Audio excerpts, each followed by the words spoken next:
വടക്കൻ കേരളത്തിലേക്ക് പോയാൽ അവിടെ ശക്തമായ മഴയാണ്. കോഴിക്കോട് കുറ്റ്യാടി ചുരത്തിൽ നേരിയ മണ്ണിടിച്ചിലും താമരശ്ശേരി അടിവാരം പൊട്ടിക്കൈ പുഴയിൽ മലവെള്ളപ്പാച്ചിലുമുണ്ടായി. നഗരത്തിലും മലയോര പ്രദേശങ്ങളിലും ശക്തമായ മഴ തുടരുകയാണ്. വടക്കൻ കേരളത്തിൽ ഒന്നാകെ അതിശക്തമായ മഴ പെയ്യുന്ന സാഹചര്യം തന്നെയാണുള്ളത്. കോഴിക്കോട് ജില്ലയിൽ ഇന്നലെ തുടങ്ങിയ മഴ ഇടവിട്ടാണ് പെയ്യുന്നതെങ്കിലും പെയ്യുന്ന മഴയ്ക്ക് വലിയ ശക്തിയുണ്ട് എന്നുള്ളതാണ് കാര്യം.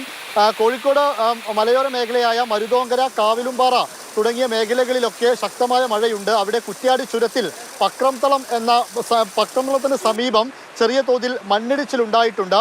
ഈ താമരശ്ശേരി ചുരം 9ാം വളവിൽ പാറക്കല്ലുകളൊക്കെ വീണതോടെ അതുവഴിയുള്ള ഗതാഗതം നിരോധിച്ചു. ഇത് നിരോധിച്ചതോടുകൂടി ഈ ചുരം വഴിയാണ് KSRTC അടക്കമുള്ള വാഹനങ്ങൾ കടന്നു പോകുന്നത്. ഈ രീതിയിൽ മണ്ണിടിച്ചിലൊക്കെ ഉണ്ടാകുന്നത് യാത്രക്കാർക്കടക്കം വലിയ ആശങ്കയുണ്ടാക്കുന്ന ഒരു കാര്യവുമാണ്.